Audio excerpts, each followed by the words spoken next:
ये उसने तस्वीरें महिलाओं इसी के बात लिए की काम गवाह किया। हैं। आप देख सकते हैं हजारों महिलाओं की की जो संख्या में आवाज यहाँ है वो पर बुलंद लोग हुई और मौजूद हैं। कैसे वो दरवाजे के बाहर निकली। रविशंकर प्रसाद वो जब जब जब राजेश ये हमारे कहा सहयोगी जाता है हमारे कि साथ भाई जुड़ रहे धर्म के हैं। ऊपर आप राजेश का पूरा रुख करते डाउट हैं। मत राजेश, साफ डालो। तौर पर तस्वीरें बहुत कुछ कह रही हैं, क्योंकि प्रधानमंत्री नरेंद्र मोदी जब यहाँ पर पहुंचे, जोरदार तरीके से इनका स्वागत किया गया और ये तस्वीरें अपने आप में एक बड़े संकेत दे रही है लोकसभा चुनाव को लेकर। देखिए, प्रधानमंत्री नरेंद्र मोदी का जो काफिला है वो पटना एयरपोर्ट से राजभवन पहुंचा और राजभवन के बाद वो सीधे डाक बंगला चौराहा होते हुए भट्टाचार्य मोड़ पर पहुंचे। और यहाँ जो मैं दृश्य देख पा रहा हूँ गौरव, जी, ये एक अद्भुत विहंगम मनोरम दृश्य है कि प्रधानमंत्री के साथ एक तरफ रविशंकर प्रसाद मौजूद है पर ये और रोड बिहार शो के की जो हम मुख्यमंत्री। तस्वीरें देख रहे हैं, हम देख रहे हैं महिलाएं भी बड़ी संख्या में इसमें आगे बढ़ती हुई नजर आ रही हैं। रोड शो को लेकर क्या हलचल नजर आ रही है? और साफ तौर पर तस्वीरें बहुत कुछ कह रही हैं। मैं वही आपको बताना चाह जी, रहा था गौरव की जो महिलाएं हैं वो बड़ी तादाद में प्रधानमंत्री नरेंद्र मोदी का स्वागत करने के लिए यहाँ खड़ी है। आप दृश्यों में देखिए कि माथे पर साफा बांधी हुई है, उनका गेटअप बिल्कुल जो है वो बदला हुआ है और उनका कहना है कि आधी आबादी का प्रतिनिधित्व जो है प्रधानमंत्री नरेंद्र मोदी के नेतृत्व में जिस तरीके से देश में बढ़ा है उसकी कहीं ना कहीं हम उसको थैंक्स करने के लिए, उनका अभिवादन करने के लिए, उनका शुक्रिया अदा करने के लिए ये तमाम महिलाएं पटना की सड़कों पर चल रही हैं प्रधानमंत्री नरेंद्र मोदी के काफिले के आगे। और उसके बाद मीडिया का काफिला है और आप ये देखिए नजारा, पीएम मोदी किस तरीके से सड़क के दोनों किनारे जो लोग खड़े हैं, सड़कों के ऊपर खड़े हैं, फूलों की वर्षा हो रही है और जगह जगह पर कटआउट बनाए गए हैं, जगह जगह पर जो नजारे दिखाए जा रहे हैं। जी, एक अद्भुत मनोरम दृश्य हम कह सकते हैं। प्रधानमंत्री नरेंद्र मोदी पटना में पहली बार रोड शो करने के लिए पहुंचे हैं और कल रविशंकर प्रसाद का जब मैंने इंटरव्यू किया था गौरव, तो उन्होंने कहा कि देश के नरेंद्र मोदी पहले प्रधानमंत्री हैं जो बिहार में रोड शो करने के लिए आए हैं। जी, इससे पहले उनका कभी भी रोड शो बिहार में नहीं हुआ था या किसी भी प्रधानमंत्री का रोड शो बिल्कुल। नहीं हुआ था। तो ऐसे में कहीं ना कहीं यह जो रोड शो और सड़कों पर उमड़ा जनसैलाब, और ये देखिए कि हमारी ठीक दाहिनी तरफ जो प्रधानमंत्री का काफिला है उससे हम कह सकते हैं कि बाईं तरफ ये जिस तरीके से काशी विश्वनाथ में के मंदिर में जब शाम के समय आरती की जाती है, उस आरती की भव्य छटा देखने को मिल रही है। और तमाम जो धार्मिक आस्था में, अनुष्ठान में आस्था रखने वाले लोग हैं वो काशी विश्वनाथ की तर्ज पर आरती कर रहे हैं और आरती के दौरान कहीं ना कहीं बड़े बड़े दीपों की जो लड़ियां हैं, जो मालाएं हैं, वो साफ तौर पर देखने को मिल रही है। पटना की सड़कों पर प्रधानमंत्री अभिभूत है, उनके साथ बिहार के डिप्टी सीएम और प्रदेश अध्यक्ष सम्राट चौधरी भी दिखाई पड़ रहे हैं और प्रधानमंत्री तमाम लोगों का अभिवादन स्वीकार कर रहे हैं। हाथ जोड़कर जो लोग विश्वनाथ की तर्ज पर जो लोग दीपों की लड़ियां लेकर आरती कर रहे हैं, उनका प्रधानमंत्री ने झुककर अभिवादन किया, उनका नमन किया और यह दिखाता है कि किस शालीनता और किस व्यवहारिकता के साथ प्रधानमंत्री पटना की सड़कों पर लोगों का अभिवादन स्वीकार कर रहे हैं, अभिनंदन स्वीकार कर रहे हैं। और यह पहला मौका है जब देश के किसी प्रधानमंत्री ने बिहार में आकर ठीक रोड है। शो किया है। बिल्कुल बिल्कुल राजेश, आप बने रहिए हमारे साथ। वरिष्ठ सहयोगी हमारे विनोद मिश्रा जी भी हमारे साथ जुड़ चुके हैं। विनोद जी, साफ तौर पर हमने देखा कि रोड शो चाहे जहां भी हो देश भर में, जन सैलाब एक उमड़ कर सामने आता है, लोग फूल बरसाते हैं, प्रधानमंत्री का जोरदार तरीके से स्वागत करते हैं। कुछ तस्वीरें जो साफ तौर पर नजर आ रही हैं, पटना भी यहाँ पर वहाँ के जो लोग हैं वो भी काफी जोर शोर से प्रधानमंत्री का स्वागत करते हुए नजर आ रहे हैं। अद्भुत नजारा और ये अद्भुत जो दृश्य आप देख रहे हैं, जैसे राजेश अभी कह रहे थे कि ये बिहार से एक इतिहास बन रहा है। इतिहास में इसलिए कह रहा हूँ कि जब ये देखिए कि देश के पहला प्रधानमंत्री आज अगर पटना से इस बड़े एक रोड शो के आयोजन में शामिल है, साथ में वहाँ के सीएम नीतीश कुमार है, कैंडिडेट रविशंकर प्रसाद है, बाकी जो बीजेपी के वहाँ लीडर है। लेकिन ये अद्भुत मैं इसलिए कह रहा हूँ कि बिहार का जिस तरह से आप ये देखिए कि पटना और पाटलिपुत्र दो एक कंस्टिट्यूंसी है वहाँ राजधानी के पास में, ये पूरे देश के लिए जो मैसेज होगा तो ये बात अलग है, लेकिन बिहार के लिए एक बहुत बड़ा मैसेज है, ये संदेश है कि बिहार जो मुख्य धारा से जो शिकायत रहती है कि बिहार अभी तक पिछड़ा हुआ है, प्रधानमंत्री का यह रोड शो और इसके बाद कल से जो 3 रैलियां प्रधानमंत्री की ताबड़तोड़ रैलियां हैं, तो आप कह सकते हैं कि इस इलेक्शन में ये 4th फेज तक आते आते अब इलेक्शन के मैदान में प्राइम मिनिस्टर मोदी एक नए धार देने जा रहे हैं। और वो नए धार जो है, उस धार को अगर आप ये इस तरह से हम समझे कि आज बंगाल में प्राइम मिनिस्टर मोदी 4 रैलियां करके पटना वो लौटे हैं और इस लौटने के साथ प्रधानमंत्री का यह रोड शो है। हम अंदाजा कर सकते हैं कि 42-45 डिग्री टेम्परेचर में देश का प्रधानमंत्री एक बंगाल के एक सूबे में 4 बड़ी रैलियां करके पटना आता है और इतने बड़े रोड शो के आयोजन में शामिल होता है, तो उसका एनर्जी लेवल क्या है। और जब हम उस एनर्जी के लेवल के साथ में बात करते हैं तो उसमें ये भी देखने की जरूरत होती है कि वो कमिटमेंट लेवल क्या है। और उस कमिटमेंट लेवल की बात जब आप देखते हैं, तब जब इस रोड शो के दोनों बगल खड़े हुए लोगों की उत्सुकता, लोगों की ये भीड़, लोगों की ये ललक, तब हमें पता चलता है कि प्राइम मिनिस्टर का ये कमिटमेंट, प्राइम मिनिस्टर की ये एनर्जी लेवल, ये सारा कुछ सब कुछ इसी लोगों के विश्वास में है, सब कुछ इसी लोगों के भरोसे में है जो घरों के बालकनी में हो या जहां भी, जो देखिए ये छोटी छोटी सड़कें हैं जहां से ये सड़कों ये काफिला गुजर रहा है प्रधानमंत्री मोदी का, वो सड़कें छोटी है क्योंकि पुराना पटना का वो इलाका है और ठसाठस भरी हुई दोनों सड़कों के बीच से प्रधानमंत्री मोदी का ये काफिला निकल रहा है। तो आप यकीन कीजिए कि जो राजनीतिक दशा दिशा की जो चर्चाएं टीवी पे जो भी होती रही हो, पटना के मन में, बिहार के मन में क्या है, ये रोड शो बता रहा है। और रोड शो में आकुलता लोगों की और जो लोगों की ललक बता रही है कि देश के लिए लोग चुनाव चुनते हैं, राज्य के जो वहाँ की स्थानीय समस्याएं हैं वो किसी भी रूप में, कोई भी जाति कॉम्बिनेशन है वो देश के कॉम्बिनेशन के सामने में पीछे छूट जाता है। और वो जब नरेंद्र मोदी सामने में होता है तो लोगों के सामने में सिर्फ देश होता है। और ये इस भीड़ से, इस लोगों की ललक से, इस रोड शो में बिहार से, पटना से ये साफ मैसेज है। बिल्कुल। विनोद जी, 2019 में हमने देखा कि बीजेपी सबसे बड़ी पार्टी बनकर यहाँ पर उभरती हुई नजर आई थी और साफ तौर पर 17 सीटों पर काबिज हुई थी। अब की बार के जो आंकड़े हैं, क्योंकि जेडीयू भी साथ में आ रही है, तो कहीं ना कहीं कह सकते हैं कि अब की बार बड़ी बढ़त की ओर भारतीय जनता पार्टी और एनडीए गठबंधन बढ़ता हुआ दिखेगा। डेफिनेटली, अगर आप ये देखिए कि सबसे पहले जो मैंने बताया कि पटना में आप जो जमीनी सच्चाई है उसको समझना चाहिए। देखिए, प्रधानमंत्री मोदी का अभी तक ये तीसरे फेज के पूरा होने और चौथे फेज के कल इलेक्शन से पहले तक 82 रैलियां प्रधानमंत्री मोदी ने किया है देश के अलग अलग कोने में। और बिहार से लेकर बंगाल तक और दक्षिण के राज्यों में जो प्राइम मिनिस्टर मोदी की जब आप रैलियां देखते हैं, लोगों की भीड़ देखते हैं, तब हमें इस बात को यकीन करना पड़ता है गौरव कि जो भी आप वहाँ स्थानीय मुद्दों को लेके या स्थानीय बहस में जो भी कास्ट कॉम्बिनेशन देते होंगे, राष्ट्र का मुद्दा, देश का मुद्दा अभी भी जानमानस में है। तो जब आप उमेश की बात कर रहे थे कि आप 2019 में भी देखिए यही कॉम्बिनेशन था, यही सारे मुद्दे लोकल लोगों के सामने में दिया गया था अलग अलग नैरेटिव्स में, लेकिन मुद्दा वही चला जो देश प्रथम, मुद्दा वही चला, मोदी का कोई विकल्प नहीं। मुद्दा इस बार भी 2024 में वही है कि मुद्दा सिर्फ मोदी और मोदी विरोध का है। तो सामने में लोगों के सामने में मोदी दिखता है, जो ये रोड शो में आप ये अभिवादन करते हुए, जो लोगों के मोबाइल से एक एक पल की तस्वीर उतारते हुए, लोगों की भीड़, लोगों की ललक देखते हुए ये बताते हैं, जब आप देखते हैं तो आप कहते हैं कि राजनीति में क्रांति की शुरुआत पटना से होती है। तो राजनीति में जो देश का ये आप मिजाज देखते हैं, उसकी शुरुआत ये पटना का ये रोड शो आप दिखा रहा है कि मोदी है तो मुमकिन है।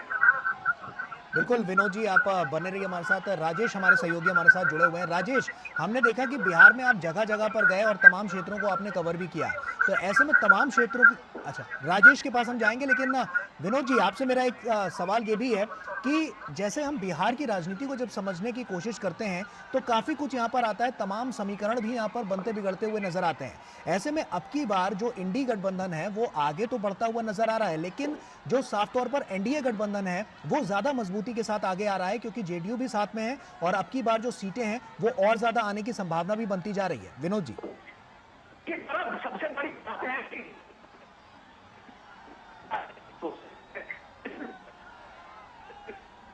लेकिन जो बीजेपी और खासकर का जो अभियान और खासकर के नरेंद्र मोदी का जो अपना कैंपेनिंग स्टाइल है, वो उन सारे नैरेटिव्स को कैसे एक तरीके से बुलडोज करते हुए दिखते हैं। इसका ये सीधे सीधे मतलब है कि आपको कम से कम जो नैरेटिव अभी तक जो भी दिया रहा था, आज प्राइम मिनिस्टर मोदी ने जिस तरह से पश्चिम बंगाल में 5 गारंटी की बात की है, तो आप उस चीज पे गौर कीजिए कि जब प्राइम मिनिस्टर मोदी कहते हैं कि ये मोदी की गारंटी है, ये पूरा इलेक्शन 2024 गारंटी वर्सेस गारंटी हो रही है, और उसमें प्राइम मिनिस्टर मोदी आज पश्चिम बंगाल में 5 गारंटी की बात करते हैं, और वो जब वो बताते हैं कि धार्मिक आधार पे कोई आरक्षण नहीं होगा, जब वो बताते हैं कि एसटी ओबीसी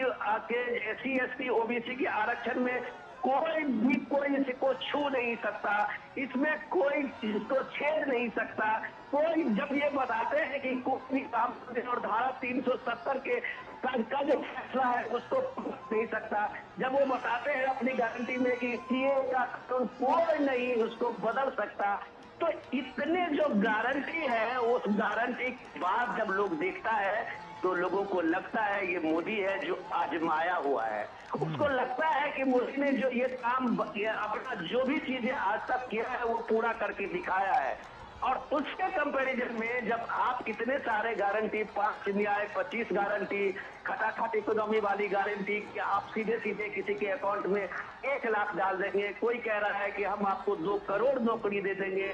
ये सारे गारंटी इसलिए ध्वस्त हो जाती है कि आपने अगर कभी नहीं ऐसा करके दिखाया है तो आज आप कर लेंगे, इसमें जनता यकीन नहीं करेगी। मोदी ने जो कहा है आर्टिकल 370 हटाने के लिए कहा तो करके दिखाया, राम मंदिर निर्माण की बात कही करके दिखाया, सीएए का कानून की बात कही तो करके दिखाया, जो मोदी ने कहा वो करके दिखाया है। तो ये सारे लोग अभी तक जो संविधान और आरक्षण ये सारी चीजें जब बात कर रहे थे तो उसको पीएम ने एक तरह से इन्हें कम से कम विपक्ष के इंडिया गठबंधन के इस सारे नैरेटिव को एक्सपोज किया है कि हम आरक्षण को किसी को छूने नहीं देंगे, लेकिन उसके साथ उन्होंने ये भी कहा कि हम धर्म के आधार पर इस आरक्षण को कभी ये मंसूबा पूरे नहीं होने देंगे। तो ये सारी बात इन सारे नैरेटिव्स को एक बड़ा मैसेज देता है काउंटर में। जब पीएम मोदी की इस रैली को आप देखते हैं और जब इस रैली में लोगों की ललक देखते हैं, देखिए हजारों हजार लोगों की हाथें उठी हुई है, हर के हाथों में वो मोबाइल फोन से एक एक लम्हे को कैच करते हुए देखिए ये रोड का काफिला बहुत धीरे धीरे से गुजर रहा है। जैसे कि मैं आपको बता रहा था कि बहुत वहाँ पे छोटी सड़कें हैं, पतली सड़कें हैं, ये पुराना शहर है, बिजनेस का कारोबारी वो इलाका है, और उस बीच में लोगों को कम से कम मैं कह रहा हूं कि घंटों इंतजार करना पड़ा होगा प्राइम मिनिस्टर मोदी का एक झलक पाने के लिए, और मोदी के लगभग हर लोगों को एक तरह से अभिवादन करते हुए उनसे रूबरू करते हुए आगे बढ़ता हुआ ये काफिला। तो ये जो अपार भीड़ अपार स्नेह है, ये लोगों की जो ये ललक है और प्रधानमंत्री के पटना में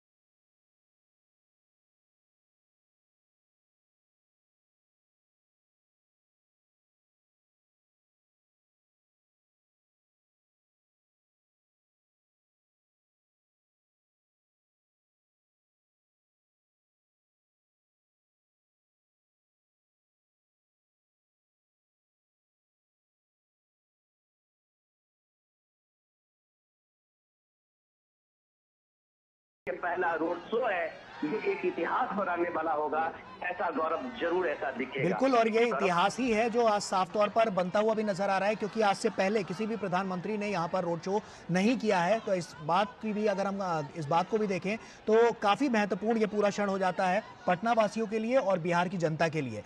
हमारे साथ राजेश राज भी लगातार जुड़े हुए हैं। राजेश, अब आपका ही रुख कर रहा हूं। और राजेश, साफ तौर पर आपने बिहार में तमाम क्षेत्रों को कवर किया, वहां पर गए और जमीनी हकीकत क्या कहती है ये भी टटोलने की कोशिश की। अब की बार का सियासी गणित क्या कहता है लोकसभा चुनाव को देखते हुए? देखिए, लोकसभा चुनाव की बात करें तो यहाँ पर चौथे चरण का मतदान जो है गौरव कल होना है। और हमने देखा कि 3 चरणों में जिस तरीके से मतदाताओं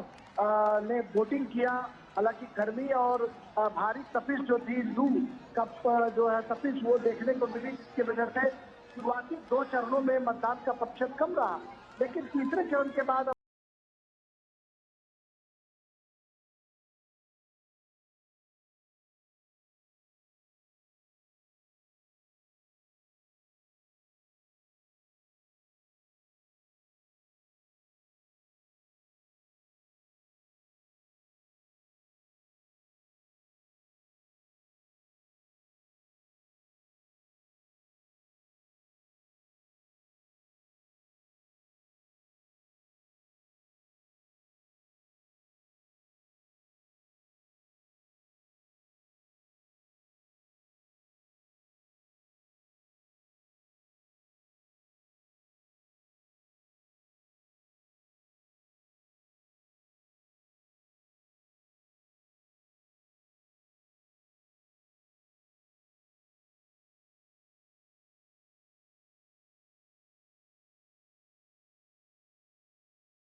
हम देख पा रहे हैं कि बिहार में मतदाताओं का जो उत्साह है वो 7वें आसमान पर नजर आ रहा है। और प्रधानमंत्री नरेंद्र मोदी के आगमन के बाद आगमन के नजारा पटना की सड़कों पर दिखाई पड़ रहा है। तो ये साफ तौर पर लग रहा है कि कहीं न कहीं जो उमंग, उत्साह और जोश मतदाताओं का ठंडा पड़ा हुआ था, वो पीएम मोदी के आगमन के बाद वह उत्साह जो है वो 7वें आसमान पर नजर आ रहा देखा जा सकता है। सड़क के दोनों किनारे लोग जो है प्रधानमंत्री मोदी का इस्तकबाल करने के लिए, उनका अभिवादन करने के लिए यहाँ पर खड़े नजर आ रहे हैं। हाथों में गुलाबों की पंखुड़ियां हैं, फूलों के लड़ियां हैं, और कहीं पर अयोध्या के राम मंदिर की झांकी दिखाई पड़ती है, तो कहीं पर मधुबनी पेंटिंग, मिथिला पेंटिंग की बादगी दिखाई पड़ती है। कहीं पर कलाकार जो है माथे पर साफा बांधकर खादे से प्रधानमंत्री मोदी के चित्रों को उकेरते हैं। और जो यहाँ की महिलाएं हैं, आधी आबादी का जो प्रतिनिधित्व करती हैं, वो महिलाएं माथे पर पाग बांधकर, साफा बांधकर प्रधानमंत्री मोदी को थैंक्स कर रही हैं कि आपने महिला आरक्षण विधेयक जो है, नारी शक्ति बंधन विधेयक के रूप में महिलाओं को जो सशक्त करने का काम किया है, इसके लिए बिहार की जो महिलाएं हैं वो प्रधानमंत्री मोदी के काफिले में उनकी गाड़ी के ठीक आगे नजर आ रही हैं, और वो आगे चलकर पीएम मोदी का जोरदार अभिनंदन कर रही हैं। बिहार की सियासत की बात करें अगर गौरव, तो कहीं ना कहीं पूरी सियासत जो है यहाँ पर जाति और आरक्षण के इर्द गिर्द घूमती रही है। और हम कह सकते हैं 2015 विधानसभा चुनाव के वक्त भी इसे उसके इर्द गिर्द घुमाने की कोशिश की गई, लेकिन प्रधानमंत्री नरेंद्र मोदी पिछड़ों, दलितों की हिमायत करने की जब बात करते हैं, जब बताते हैं लोगों को कि केंद्र में 26 मंत्री ओबीसी बनाए गए और आरक्षण, बिल्कुल राजेश, साफ तौर पर ये अब की बार नजर भी आएगा, क्योंकि जब लगातार हम देख रहे हैं कि 7 चरणों में जो चुनाव हैं उसमें से चौथे चरण का चुनाव जो है वो कल है, तो ऐसे में काफी महत्वपूर्ण हो जाता है और बिहार की जनता के लिए भी, और जो वादे यहाँ पर किए गए हैं उसके लिए भी। विनोद जी, लगातार हम इस बात को देख रहे हैं कि बिहार की जनता जो है, एक प्रधानमंत्री नरेंद्र मोदी की जो लोकप्रियता है वो तो लगातार बढ़ती जा रही है, और ऐसे में बिहार की जनता भी बढ़ चढ़कर उनका अभिवादन और सत्कार करने के लिए, जोरदार स्वागत करने के लिए, किस तरह से यहाँ पर लाखों की संख्या में हम कह सकते हैं, क्योंकि एक बड़ा रोड शो है ये, तो वहां पर लोग पहुंचे हुए हैं। ऐसे में विकास की जो बयार लगातार लगातार हम देख रहे हैं जो केंद्र सरकार बढ़ाने की कोशिश कर रही है वो बिहार में और तेज गति से आती हुई नजर आएगी, तो कितनी बड़ी तस्वीर यहां से निकलकर सामने आएगी? देखिए गौरव, आपने बहुत बढ़िया सवाल पूछा है कि पटना में पीएम का एक रोड शो का कुछ न कुछ तो मतलब जरूर होगा। और जब हम इस बात को देखते हैं कि पीएम का जिस रोड शो का मतलब क्या है, और जब पहली बार जब ये कहते हैं कि आजादी के बाद पहली बार देश का प्रधानमंत्री पटना में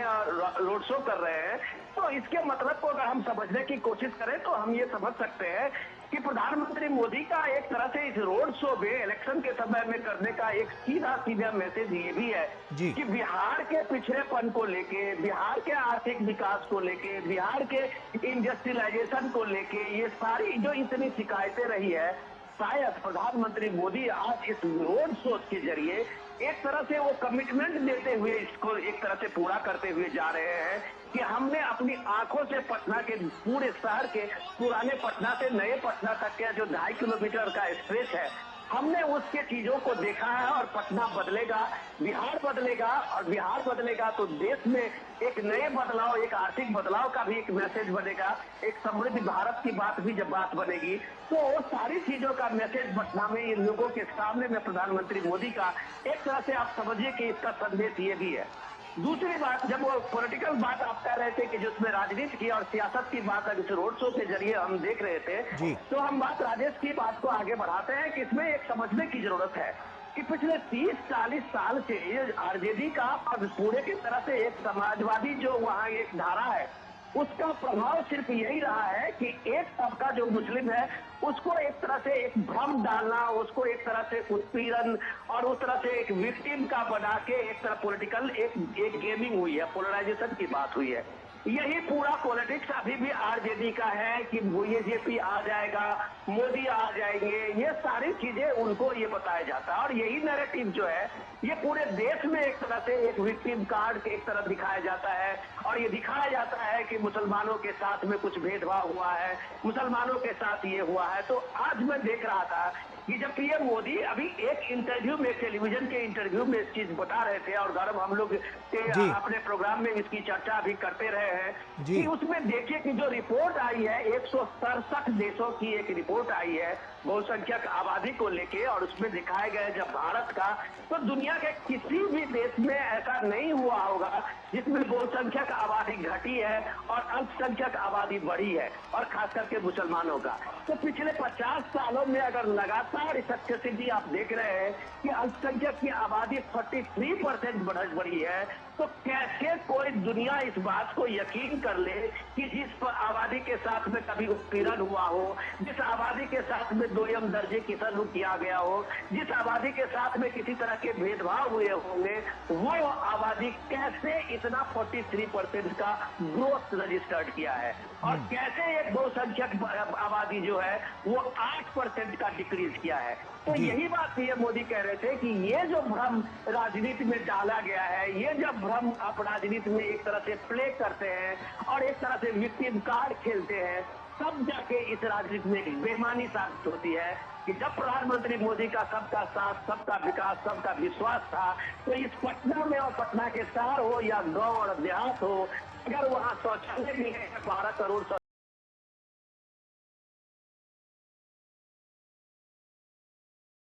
शौचालय में, तो उसमें उतना ही हिस्सा और दूसरे वर्ग का, कम्युनिटी का है। जो अगर नल से जल का पानी मिला है तो वो भी सारे लोगों को मिला है। प्रधानमंत्री जनधन योजना का मिला हो तो उसका लाभ भी सबको मिला है। आवास योजना की बात हो वो भी सबको मिला है। जब प्रधानमंत्री स्वास्थ्य योजना की बात हो, आयुष्मान कार्ड की बात हो, तो वो भी सबको मिला है। अगर ये सारे सबको मिले हैं, इसमें कोई भेदभाव नहीं हुए हैं, तो सिर्फ पॉलिटिकल नैरेटिव से आप राजनीति को कितने दूर ले जा सकते हैं, कितने वोट पा सकते हैं, ये भी एक टेस्ट इस 2024 के चुनाव में देखा है कि वो सब कुछ आप जब एक स्लोगन बना के, एक राजनीतिक भ्रम फैला के, चाहे वो आरक्षण का हो, चाहे वो मुस्लिम के बारे में आपका एक निगेटिव नैरेटिव का हो, वो सब कुछ जब आप देते रहे हैं और ग्राउंड पे जब लोगों ने देखा है कि उसके साथ कोई भेदभाव नहीं हुआ है, तो आप इस तरह के फेक नैरेटिव का जवाब ये रोड शो है और लोगों की ये भीड़ है,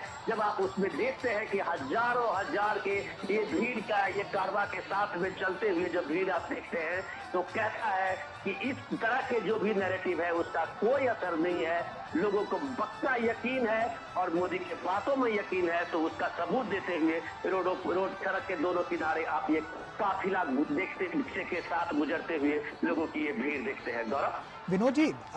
लोकसभा चुनाव को जिस तरह से हम देख रहे हैं और लगातार जो चरण है वो भी आगे बढ़ते हुए नजर आ रहे हैं, ऐसे में यूपी महाराष्ट्र के बाद बिहार बहुत बड़ी साख रखता है, 40 सीटें यहाँ पर हैं और ऐसे में हमने देखा है कि बीते 5 सालों में जो सबसे ज़्यादा फोकस किया गया है वो गरीबों को और ज़्यादा सशक्त और मजबूत करने के लिए किया गया है। तो ऐसे में बिहार की जनता के लिए क्या ये सबसे बड़ा इंपॉर्टेंट फैक्टर साबित होगा 2024 के चुनाव में?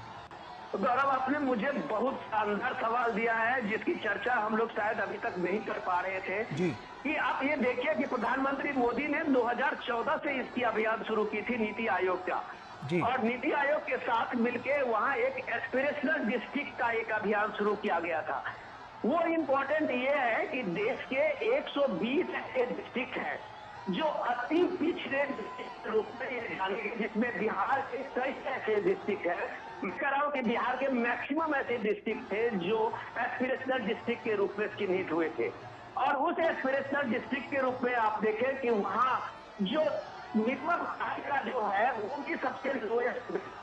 वहाँ जो लोगों की लिविंग स्टैंडर्ड था, वहाँ जो इंफ्रास्ट्रक्चर की बात थी वो सबसे लोएस्ट था। और गौरव, आपको जान के खुशी होगी कि वो जो एस्पिरेशनल डिस्ट्रिक्ट का कैंपेन नीति आयोग की तरफ से शुरू हुआ था उसमें स्टेट कोई भी हो, वहाँ पे सरकारें कोई भी हो, लेकिन वो सीधा केंद्र की तरफ से वो सारे जो एस्पिरेशनल डिस्ट्रिक्ट के थे उसको एक तरह से अडॉप्ट किया गया था और सरकार की प्राइम मिनिस्टर मोदी के जितने फ्लैगशिप स्कीम थे उस सारे स्कीम को ले जाके वहाँ वो इंश्योर किया गया था कि 100 के 100% वहाँ इंश्योर होगी। तो आप पटना के आसपास के जितने गांव देख रहे हैं वो जितने गांव बहुत पिछड़े गांव थे और ये एस्पिरेशनल डिस्ट्रिक्ट में थे। पटना के बिहार के साथ में आप मधुबनी को देख लीजिए, दरभंगा को देख लीजिए, सीमांचल के डिस्ट्रिक्ट को देख लीजिए, ये सारे एस्पिरेशनल डिस्ट्रिक्ट में थे और वहाँ उस एस्पिरेशनल डिस्ट्रिक्ट में 24 घंटे बिजली इंश्योर हुई कि वहाँ घर घर बिजली जो है वो मुफ्त बिजली पहुंचाई गई, लाइट उसका कनेक्शन दिया गया, वहाँ सबसे ज्यादा गैस कनेक्शन दिया गया, वहाँ सबसे ज्यादा प्रधानमंत्री आवास योजना का उसमें स्वीकृति मिली, वहाँ सबसे ज्यादा आयुष्मान कार्ड बटे। तो ये एस्पिरेशनल डिस्ट्रिक्ट में जो प्रधानमंत्री मोदी का उसने 2019 में लोगों के सामने में पहुंचा तो बीजेपी एनडीए को 39 सीटें मिली थी, ये याद रखने की जरूरत है जी। ये कोई पॉलिटिकल स्लोगन से नहीं मिला था, वो एस्पिरेशनल डिस्ट्रिक्ट में का वो अभियान से पीएम मोदी ने करके दिखाया था जो बिहार में सबसे ज्यादा लोगों को बेनिफिट मिला था और बेनिफिशियरी हुए थे और उसका नतीजा आपने 2019 में देखा था कि 39 सीटें मिली थी। वो सिलसिला जो है एस्पिरेशनल डिस्ट्रिक्ट का वो आज भी जारी है और अगर उन सब डिस्ट्रिक्ट में जो एक विकास के रूप में वो आगे बढ़े हैं तो पीएम मोदी कहते हैं कि ये एस्पिरेशनल इंडिया है, आकांक्षी भारत जब आप कहते हैं तो लोगों को ये उम्मीद लगती है कि ये जितना विकास के बाद जब पीएम मोदी कहते हैं कि 25 करोड़ आबादी को गरीबी रेखा से बाहर निकाल आया है तो वो क्रेडिट एस्पिरेशनल डिस्ट्रिक्ट को जाता है और जब वो एस्पिरेशनल डिस्ट्रिक्ट के प्रभाव से आज लोग एक तरह से मुख्यधारा में लौटे हैं तो ये आप ये देखिए कि रोड शो का नजारा देखिए, वो सारे एस्पिरेशनल डिस्ट्रिक्ट के और वो महत्वाकांक्षी भारत के वो लोग हैं जिनको ये लगता है, यकीन लगता है कि जो विकसित भारत के संकल्प मोदी कहते हैं वो कागजी नहीं है, वो जमीन पे उतरा है और सब लोगों का ये भरोसा जगता है। गौरव,